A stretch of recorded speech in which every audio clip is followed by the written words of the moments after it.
doing another one. Here we go. So day 15, still going. My goal today is not to have an emotional breakdown, but I'm an emotional type of dude, so who knows what's going to happen. There's also a couple of things I want to talk about regarding coping strategies and vulnerability, things like that. So vulnerability, I'll start there. One of the reasons why this process is so difficult is because it's going to expose you.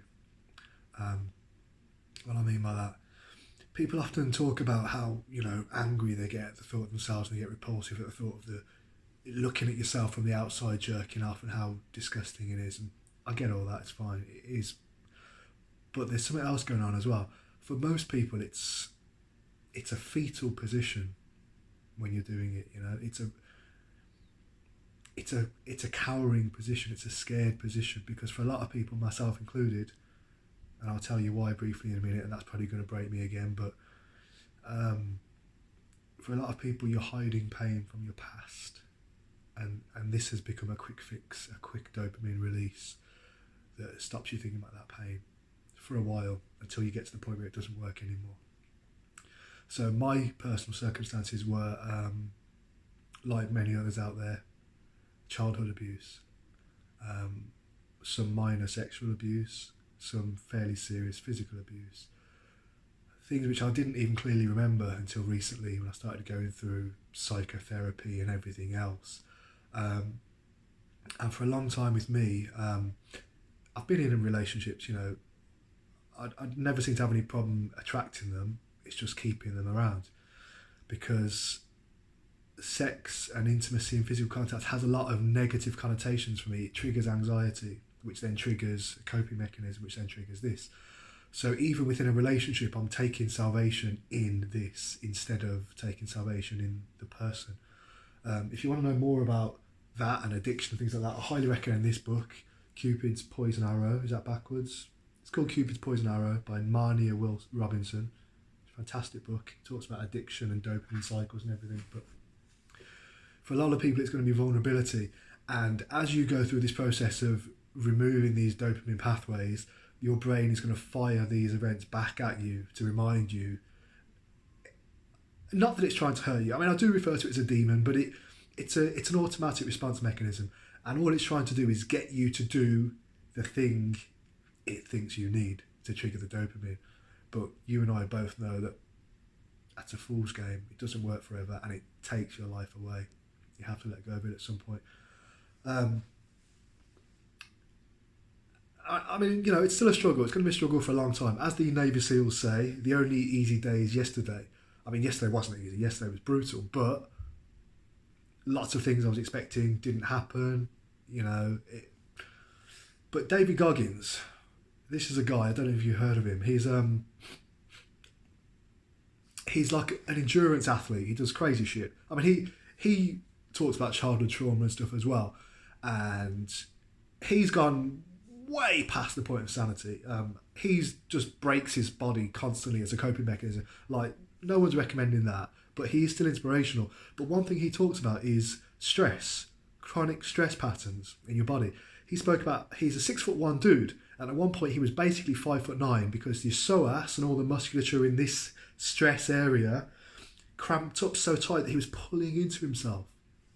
A lot of you have got the same thing, terrible posture through the middle, because your body's just tightening up, trying to pull into that fetal position, because you're always afraid, you're always nervous, you're always looking for this dopamine fix, which is why you're always looking to pull yourself away from social engagements, to be on your own, to do what you have to do to get your dopamine. It's physically wired into you, some of you. So I just want to talk about a coping mechanism I found recently, which is very useful. It's called TRE. You can find lots of it on YouTube, trauma release exercises. I'm not going to go into great detail because I think it's kind of a paid program, but there's enough videos you can get an idea of what it is. And all it is when you look at herbivores after they've been chased by a lion or something, or, they tremble for a few minutes and then they're fine. We shut down our tremble response through tight control and anxiety. And these exercises help you get back into that tremble response. So for some of you, you might find it very useful. I have, and it was quite quite interesting when you let your body just move on its own and suddenly you find tension releasing in places you didn't know you were tense. So again, that's another coping mechanism. That's something to look at. And then I want to talk about one final thing, which is, since I've spoken about females and everyone talks about female attraction and superpowers, well, my friend and I always joke about you're going to be shooting lasers out your eyes and impregnating people at 30 meters, you know, all these jokes.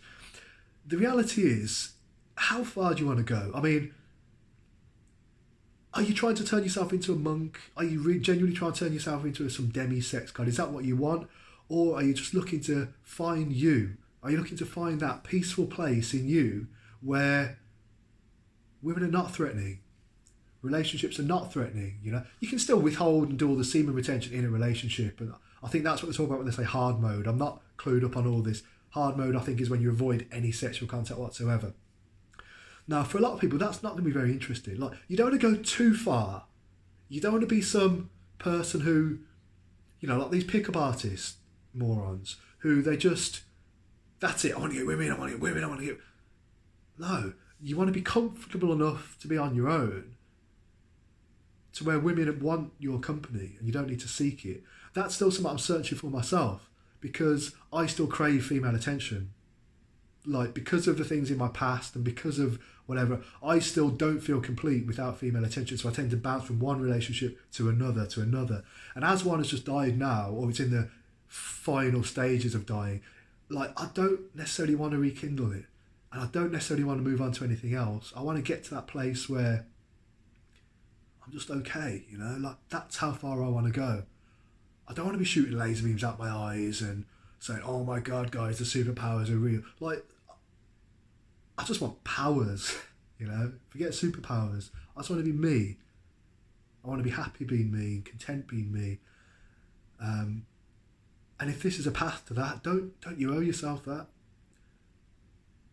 I mean, I'm day, what did I say I was? 14, 15?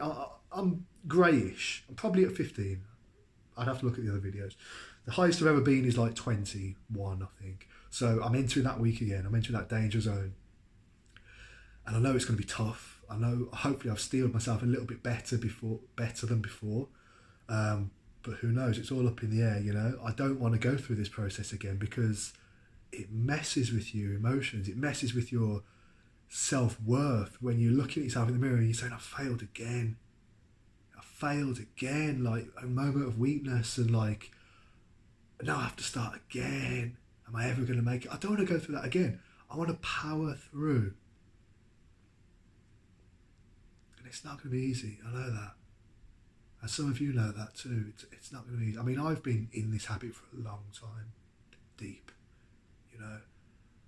I've had days where I don't do anything else. On several occasions. If I don't have plans, I haven't got anything to do, I've got food in, that's what I'll do, you know. That was my life. So my final thing I want to talk about is the mission. Like, you've got to give yourself a mission, I guess. I've spoken about my writing and the book I'm working on regarding NoFap and its effects and so on. Not a fiction, it's a fiction book, it's a novel. I think I'm actually going to call it Let Go, and that's inspired by this, which is my other inspiration, Let Go. I've marked myself with it now, you know. I'm letting myself down if I go back. So, but the issue I've always had is dancing. It sounds crazy, doesn't it? I've never been able to dance. Like, there's nothing physically wrong with me apart from the fact I'm tight through those areas because of the anxiety, because of the issues I have being close to women and so on. Like, I just get tight. So I think a big part of NoFap and my observation so far, people talk about chakra alignment and so on. I think a lot of it has to do with the vagus nerve. I mean, I'm not a scientist, but I've done, you know, I studied engineering. I've got a fairly scientific mind. The vagus nerve is a big nerve cluster which runs through the majority of the body. And it seems like this nerve is being energized during NoFap. You can call that chakra awakening, you can call it, you know, something. It's the same thing. And I guess for all of us, that's what we're looking for. We're looking to get to that place where we've got a balanced energy flow, where we're content and we're complete, and we can stop chasing other people because we feel okay. You know, we can move how we want to move. That's why you start to get stronger. You start to feel more energized because you've just got more energy flowing through this upper body part of your nervous system. That's my theory anyway. I believe chakra alignment and vagus nerves are related.